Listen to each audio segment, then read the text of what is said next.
Hi everyone, good morning to all of you. मैं सत्यम आज फिर आपके सामने हाजिर हूँ द हिंदू का एक एडिटोरियल लेके, जिस पे हम लोग कुछ डिस्कशन करेंगे और समझने का प्रयास करेंगे। आज तारीख 18 अगस्त 2023। आज का जो एडिटोरियल है वो काफ़ी इंपॉर्टेंट है, क्योंकि आज का जो एडिटोरियल है वो विमेन से रिलेटेड है, विमेन एम्पावरमेंट से रिलेटेड है। विमेन अगर देखा जाए तो सामाजिक एस्पेक्ट से, समाज की पटल से अगर देखा जाए तो काफ़ी इंपॉर्टेंट एस्पेक्ट हैं डेवलपमेंट के लिए। तो उनके साथ जो भी स्टेरियोटाइप्स हैं, उनसे रिलेटेड जो भी अवधारणाएं हैं, उनसे डील करने के लिए जो सुप्रीम कोर्ट है वो कुछ रूल्स और रेगुलेशंस लाए हैं। तो उन्हीं को हम लोग पढ़ेंगे, बट उससे पहले टाइटल पढ़ेंगे और टाइटल के बाद कुछ वर्ड्स हैं, कुछ टर्म्स हैं जिसको हम लोग डिफाइन करेंगे। तब हम लोग एडिटोरियल की ओर अग्रसर करेंगे, ताकि आगे का जो सफ़र है वो आसान हो जाए, चीज़ें आसानी से समझ में आ जाएँ। तो सबसे पहले अगर हम टाइटल की बात करते हैं तो टाइटल है फाइटिंग स्टीरियोटाइप्स। किससे लड़ना है? कोर्ट जो है किससे लड़ रहा है? स्टीरियोटाइप्स से। हम बाद में समझेंगे स्टीरियोटाइप्स क्या होता है। तो जो स्टीरियोटाइप्स है उससे हमको क्या करना है? फाइट करना है, लड़ना है। और on the handbook on combating gender stereotypes. Stereotypes बहुत तरह के होते हैं, लेकिन इस एडिटोरियल में जो हम लोग डील करने वाले हैं वो जेंडर स्टीरियोटाइप्स है, जेंडर से रिलेटेड स्टीरियोटाइप्स है। तो एक हैंडबुक निकाला गया सुप्रीम कोर्ट से ऑफ इंडिया से। और उस हैंडबुक में बहुत सारे टर्म्स हैं, जो आर्किक टर्म्स, जो ऑब्सोलेट टर्म्स यूज किए जाते थे वीमेन की रिगार्डिंग। तो उस टर्म्स को हटाकर दूसरे प्रेफरेबल वर्ड्स को लाए गए हैं। तो एक 30 पेज का एक हैंडबुक निकाला गया है, और उस हैंडबुक में कैसे हम लोग कॉम्बैट कर सकते हैं, कैसे बैटल कर सकते हैं जेंडर स्टेरियोटाइप्स को, वो सारी चीज़ें उसमें मेंशन की गई है। आइए हम लोग देखते हैं। ये हैंडबुक है जो सुप्रीम कोर्ट ऑफ इंडिया के द्वारा लॉन्च किया गया है। सीजे जो chief justice of India D Y Chandrachud हैं, उनके द्वारा लाया गया है, जिसमें कॉम्बैटिंग जेंडर स्टीरियोटाइप्स कैसे कॉम्बैट किया जा सकता है, और क्या क्या प्रेफरेबल वर्ड्स हैं, जो ऑब्योलेट वर्ड्स, जो सामाजिक अगर पटल पे देखा जाए, अगर समाज में विमेन के स्तर से देखा जाए तो वो शब्द बहुत अच्छे नहीं थे, कहीं ना कहीं वो डिस्पैरेजिंग थे, डिसरेस्पेक्टफुल वर्ड्स यूज किए जाते थे। तो वो सारे वर्ड्स को हटाकर प्रेफरेबल वर्ड्स जो हैं, जो सही वर्ड्स हैं, वो लाए गए हैं, ताकि जुडिशियरी को और कम्युनिटी में वो सारी चीज़ें लीगली यूज किया जा सके। आइए हम लोग क्या-क्या पढ़ेंगे। सबसे पहले अगर देखें बात, तो स्टीरियोटाइप्स होता क्या है? तो स्टीरियोटाइप्स का हिंदी मीनिंग जो होता है वो धारणा होता है, और धारणा क्या है? A set of idea that people have about what someone or something is like. Means कोई लोग या कोई चीज़ कैसा है, वो आइडिया लगाता है, और स्पेशली खास करके क्या होता है, वो जो आइडिया होता है वो गलत होता है। तो वैसे चीज़ें को हम लोग क्या बोलते हैं? स्टीरियोटाइप्स बोलते हैं। दूसरा, importance of language and words. अगर जुडिशियरी के एस्पेक्ट से देखा जाए तो वर्ड्स जो होता है, जो लैंग्वेज होता है, वो क्रिटिकल होता है, बहुत ही इंपॉर्टेंट होता है, बहुत ही सिग्निफिकेंट होता है लॉ के एस्पेक्ट से, है ना? कानून के एस्पेक्ट से जो लैंग्वेज यूज़ किया जाता है कोर्ट में, वो काफ़ी इंपॉर्टेंट होता है। और जो वर्ड्स होते हैं, जो वर्ड्स वकील के द्वारा, जज के द्वारा जो वर्ड्स यूज़ किए जाते हैं, वो कहा जाता है कि vehicle through which the value of law are communicated. जो वैल्यू होता है, लॉ का जो वैल्यू है, तो वो वैल्यू जो होता है वो कम्युनिकेट किया जाता है वर्ड्स के through.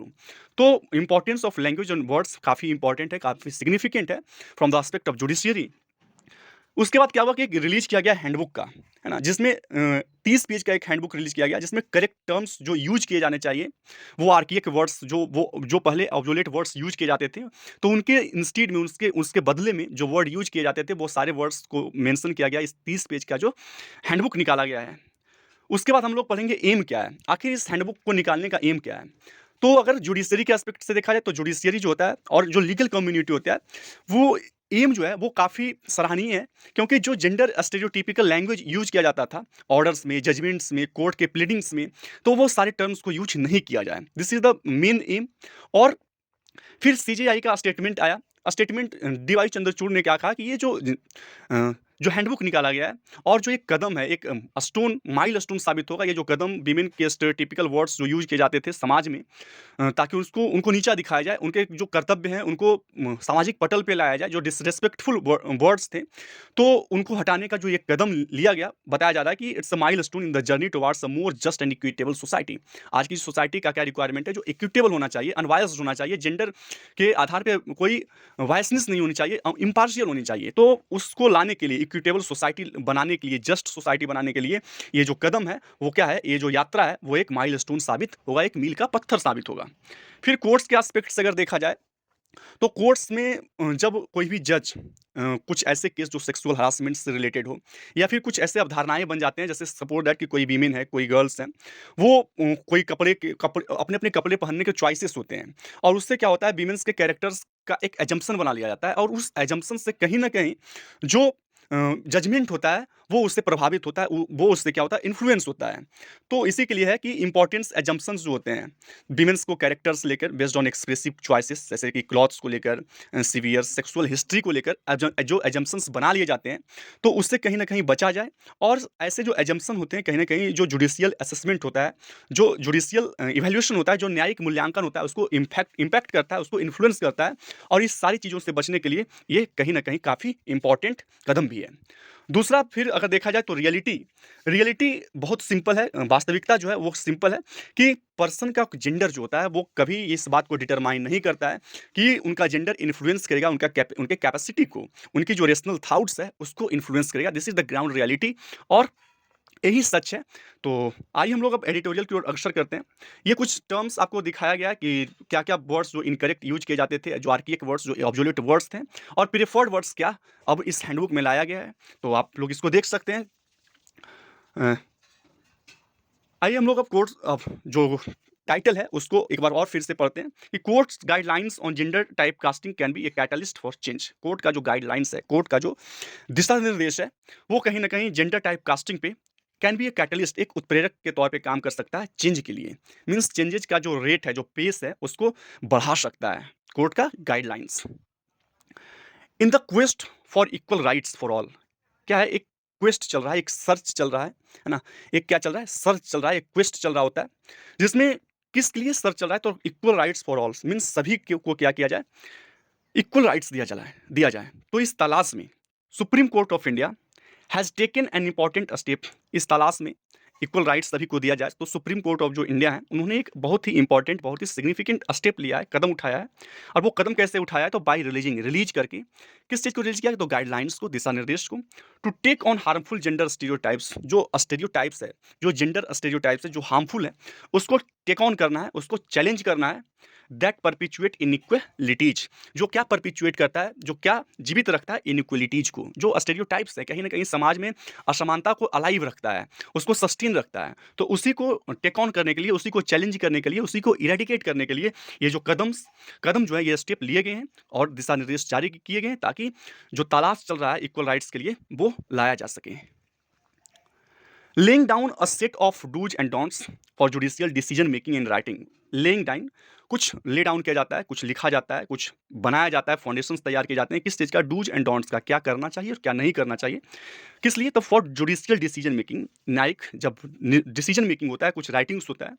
The handbook on combating gender stereotypes, जो हैंडबुक लाया गया किस लिए, कौन सा हैंडबुक, तो जो कॉम्बैट करने के लिए जेंडर स्टेरियोटाइप्स को, हेल्प्स जजेज, वो क्या करेगा, जो जज हैं उनको हेल्प करेगा, ताकि वो आइडेंटिफाई कर सके, पहचान सके लैंग्वेज को, वैसे लैंग्वेज को जो प्रमोट करता है आर्किक एंड इनकरेक्ट आइडियाज, जो ऑब्सोलेट आइडियाज, जो आर्किक मीन्स जो पुरातन, जो ओल्ड फैशन वर्ड्स हैं उसको आइडेंटिफाई कर सके, और जो इनकरेक्ट आइडियाज हैं अबाउट वीमेन, किसके रिलेटेड, वीमेन के रिलेटेड इन पार्टिकुलर खास करके, एंड ऑफर्स, और वो हैंडबुक और क्या प्रोवाइड करता है, अल्टरनेटिव वर्ड्स एंड फ्रेजेज, उसके जगह पे दूसरे अल्टरनेटिव वर्ड्स और फ्रेजेज इस्तेमाल करने को जो प्रेफर्ड है वो प्रोवाइड करना। यानी कि ये जो हैंडबुक है आइडेंटिफाई करेगा वैसे लैंग्वेज को, और जो प्रमोट करता है आर्किक और इनकरेक्ट आइडियाज को, और उसके अल्टरनेटिव पे कौन से वर्ड को यूज किया जाए, वैसे भी वर्ड्स इसमें निहित हैं।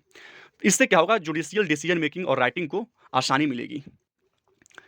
इंस्टीड ऑफ अफेयर, जैसे कुछ एग्जाम्पल के तौर पे बताया गया कि जैसे हम लोग अफेयर शब्द का यूज क्या करते हैं, तो इसके बदले में it will be the regular to say relationship outside of marriage. जैसे अफेयर मीन्स क्या होता है कि कोई भी रिश्ता जो मैरिज से अलग हो, तो अफेयर को यूज न करके हम कौन से वर्ड को यूज करेंगे, डी रेग्युलर, जिसका मतलब क्या हुआ कि relationship outside of marriage, marriage के अलावा जो रिलेशनशिप्स होते हैं। उसी तरह से फॉर एडल्ट्रेस, एडल्ट्रेस के लिए हम लोग क्या शब्द यूज करेंगे, the preferred usage is a women who has engaged in sexual relations outside of marriage. Means जो वर्ड अडल्ट्रेस हम लोग यूज किया करते थे उसको हटाकर हम लोग क्या करेंगे, women who has engage in sexual relations outside the marriage, marriage के अलावा वैसे वीमेन जो सेक्सुअल रिलेशंस में इंगेज किए हैं अपने आप को outside the marriage.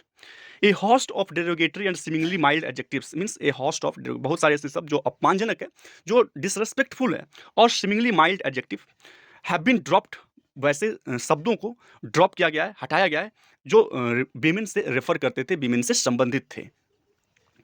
For instance, उदाहरण के तौर पे अगर देखा जाए, it is no longer chaste. Chaste मतलब क्या होता है कि abstaining from extra marital affair, है ना, एक्स्ट्रा मैरिटल से क्या करना, एब्सटेन करना। तो चेस्ट का मतलब होता है वो तो इंस्टांस के लिए चेस्ट वीमेन के जगह बेस्ट चेस्ट वीमेन हो, ड्यूटीफुल वाइफ हो, हाउस वाइफ हो, उसके सिंपल इसके लिए वीमेन वाइफ और होम मेकर यूज किया जाएगा। Men have not been forgotten either, है ना, मेन को भी फॉरगेट नहीं किया गया with the court striking down, क्योंकि कोर्ट ने स्ट्राइक डाउन किया, सैटर किया, नल और वॉइड बनाया वैसे वर्ड्स को जो जैसे कि इफेमिनेट, एक इफेमिनेट वर्ड था जिसका मतलब अनमैनली होता है, जिसका मतलब वुमैनिश नेचर का होता है। तो वैसे वर्ड्स को क्या किया, स्ट्राइक डाउन किया, सैटर किया, वेन यूज पेजोरेटिवली, जब इसको अपमानजनक तरीके से यूज किया जाता था। एंड फैगोट, फैगोट मतलब क्या होता है, जिसको हम लोग गे मैन बोलते हैं। तो इस सारे वर्ड को हटाया गया with the directive accurately describes the individual sexual orientation, वैसे डायरेक्टिव के साथ, वैसे दिशा निर्देश के साथ, जो एक्यूरेटली मीन्स सही तौर पे डिस्क्राइब करता है इंडिविजुअल्स का सेक्सुअल ओरिएंटेशन, मीन्स उसका सेक्सुअल ओरिएंटेशन क्या है, होमोसेक्सुअल या बाइसेक्सुअल। तो वैसे शब्द जो इस तरह की चीज़ों को व्यक्त करता हो, सेक्सुअल ओरिएंटेशन को व्यक्त करता है मेन के रिगार्डिंग भी, तो उनको भी कहीं ना कहीं क्या किया गया है, उनको भी फॉरगेट नहीं किया गया, उसको भी भुलाया नहीं गया, इन सारे शब्दों को भी कहीं ना कहीं कोर्ट के द्वारा सेटर डाउन किया गया है, उसको भी नल एंड वॉइड बनाया गया है। Pointing out that stereotypes A set of idea, इस बात को बताते हुए कि स्टेरियोटाइप्स जो होता है a set of idea that people have about and what someone or something is like, specially an idea that is wrong, leads to exclusion and discrimination. हम लोगों ने पहले पढ़ा कि स्टेरियोटाइप्स क्या है, तो एक आइडिया है, सेट ऑफ आइडिया है जो लोगों के पास रहता है किसी चीज़ को लेकर, किसी लोग को लेकर, जो खास करके क्या होता है वो गलत होता है। तो वैसे स्टेरियोटाइप्स, वैसे आइडिया लीड्स टू मीन्स हम लोगों को कहाँ ढकेल देता है, एक्सक्लूजन में, है ना। एक्सक्लूजन मीन्स आइसोलेट कर देता है, समाज को एक वर्ग से दूसरे वर्ग में अलग कर देता है, और कहीं ना कहीं वो डिस्क्रिमिनेशंस के भी शिकार होते हैं। It identifies common presumptions about the way sexual harassment, assault, rape and other violent crimes are viewed as skewed against women. तो ये आइडेंटिफाई करता है, ऐसी चीज़ें जो होती हैं वो आइडेंटिफाई करता है कॉमन परजम्पशंस मीन जो सामान्य तौर पे जो प्रोबेबिलिटी पे जो माना जाता है कि हाँ ये सही है ना। तो वैसे धारणा जो वैसे जो विचार होते हैं परजम्पशंस पे आधारित, वो कहीं ना कहीं किस चीज़ पे होते हैं, जो सेक्सुअल हरासमेंट पे होते हैं, असल्ट पे, रेप पे और other violent crimes are viewed, है ना, देखे जाते हैं अस्क्यूड अगेंस्ट वुमेन। वो क्या होते हैं, वुमेन्स के अगेंस्ट में अस्क्यूड किए जाते हैं, वो वुमेन्स के केस में सही नहीं है, ऐसी अवधारणाएं बनाना अपने माइंड में। One of the stereotypes that court shatters is women, बहुत सारे स्टेरियोटाइप्स में एक स्टेरियोटाइप्स जो कोर्ट जो है वो सेटर करता है, नष्ट करता है, कि women do not wear traditional clothes, वैसे विमेन जो ट्रेडिशनल क्लॉथ्स नहीं पहनते हैं, एंड स्मोक और drink are asking for trouble, मतलब कि वैसे विमेन जो पारंपरिक कपड़े नहीं पहनती है और धूम्रपान या शराब पीती है, वो कहीं ना कहीं समाज में परेशानियां खड़ी कर रही हैं, एक क्या है, एक परजम्पशंस है। And drives home the important point of consent, और वो घर तक क्या ले जाती है, पॉइंट ऑफ कंसेंट ले जाती है, सहमति ले जाती है वैसे चीज़ों के लिए। इट ऑल्सो फर्मली असर्ट, यह भी बहुत ही मजबूती से असर्ट किया जाता है, दावा किया जाता है कि women who are sexually assaulted, women जो असल्ट किए जाते हैं, सेक्सुअली असल्ट किए जाते हैं, may not be able to immediately report the traumatic incident, कि जो ट्रॉमेटिक इंसिडेंट होता है, जो शॉकिंग इंसिडेंट होता है, उसको वो बहुत अच्छे से, है ना, या फिर बहुत जल्दी उसको रिपोर्ट नहीं कर पाते हैं, रिपोर्ट करने में सक्षम नहीं होते हैं। Court should take social realities and other challenges facing women seriously. Court की जरूरत क्या है कि कोर्ट जो है, जो सोशल रियलिटीज है, जो समाज के स्तर पे जो वास्तविकताएं हैं और बहुत सारे जो चैलेंजेज हैं विमेन के सामने, चुनौतियां जो हैं, उनको सीरियसली लेना चाहिए कोर्ट को। इट सेज कहता है, इट इज रॉन्ग, यह बहुत ही गलत है कि कोर्ट एड्स क्या करता है, टू एज्यूम वीमेन, क्या गलत है कि वीमेन को एज्यूम करना, मानना, आर ओवरली इमोशनल, कि वीमेन जो होती है वो जो ज़्यादा इमोशनल होती है, इलॉजिकल होती है, and can not take decisions. ये सब चीज़ें मानना कि वीमेन्स जो होते हैं वो काफ़ी इमोशनल होते हैं, इलॉजिकल होते हैं और वो डिसीजंस नहीं ले सकते हैं, ये मानना कोर्ट के द्वारा कहा जा रहा है कि ये काफ़ी गलत होगा। इट इज़ ऑल्सो स्टेरियोटाइपिकल प्रजम्पशन, ये भी एक प्रकार का क्या है, स्टीरियोटाइपिकल परजम्पशंस हैं that all women want to have children, कि सभी जो महिलाएं होती है वो बच्चे चाहती है। सीज द हैंडबुक्स, ये हैंडबुक में लिखा गया है, हैंडबुक के द्वारा पॉइंट आउट किया जा रहा है, और point out deciding to become a parent is an individual choice, और किसी महिलाएं को पेरेंट बनना है या नहीं बनना है, बच्चे पैदा करना है या नहीं करना है, वो इनका इंडिविजुअल्स का चॉइस है। ये परजम्पशन समाज में नहीं बनाना चाहिए। These possibilities to be able to choose what to do in life are still frustratingly out of reach for most of Indian women. ये जो संभावनाएं हैं, ये जो प्रोबेबिलिटीज हैं, to be able to choose, ताकि वो इस हद तक एबल हो जाए कि वो चूज कर सकें what to do in life, life में क्या किया जाए, वो इरिटेटिंगली अगर देखा जाए तो आउट ऑफ रीच है most of the Indian women. Indian women के एस्पेक्ट से देखा जाए तो ये अभी भी काफ़ी दूर है उनके पहुंच से। In a largely patriarchal society, एक पितृसत्तात्मक सोसाइटी में, समाज में, girls are often forced, girls को ऑफन मीन्स प्राय अक्सर उनको फोर्स किया जाता है, उनको कॉम्पेल किया जाता है to pick marriage as a way, marriage को एक रास्ता चुने out of avoid societal stigma, means जो सामाजिक कलंक है उससे बचने के लिए मैरिज एक रास्ता चुने, न कि उनको फोर्स किया जाता है और न कि वो एजुकेशन और करियर को चुन सकते हैं। उनको फोर्स किया जाता है कि अगर सामाजिक कलंक से बचना है तो marriage is the way, marriage is the only way. Even if things are changing, हालांकि अगर मान भी लिया जाए कि थिंग्स जो है, चीज़ें जो है वो परिवर्तन हो रहे हैं, चीज़ें बदल रही है, लेकिन उनका जो पेस है वो काफ़ी स्लो है। टू अचीव जेंडर इक्वलिटी, अगर जेंडर इक्वलिटी को अचीव करना है, सामाजिक पटल पे उसको सक्सेस करना है, तो फंडामेंटल चेंजेस, जो बेसिक चेंजेस हैं, नीड टू बी मेड, उनको लाना होगा to shun all stereotypes. तभी क्या हो सकता है, जितने भी स्टेरियो टाइप्स हैं उसको सन किया जाए, उसको एवॉइड किया जाए, उसको इविट किया जाएगा हमारे समाज से। That women are more nurturing and better suited to care for others, यह बात कि वीमेन जो होती है वो ज़्यादा नर्चरिंग होती है, ज़्यादा केयरफुल होती है और ज़्यादा suited होती है केयर फॉर अदर्स, दूसरों को केयर करने में, and should do all house hold course, और सभी हाउस होल्ड जो जितने भी काम होते हैं वो करते हैं। सिंपली रॉन्ग नोशन, ये सिंपली साधारणतः क्या है, ये रॉन्ग नोशंस है, एक बिलीफ ऐसा है, एक ऐसा बिलीफ है जो गलत है।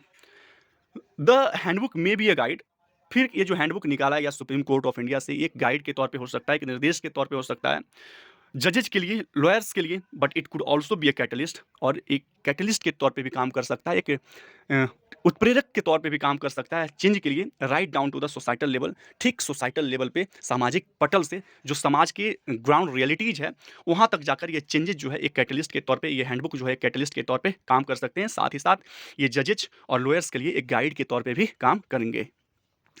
So this is the end of this very editorial, and I believe कि आपको समझ में आया होगा ये एडिटोरियल आज के समाज को लेकर अगर देखा जाए तो ये काफ़ी इंपॉर्टेंट है, एंड आशा करते हैं कि आपको समझ में आया होगा। Once again at last I would like to request you all that please like and subscribe this channel if you are new to this one. Thank you, have a nice day and bye bye all of you.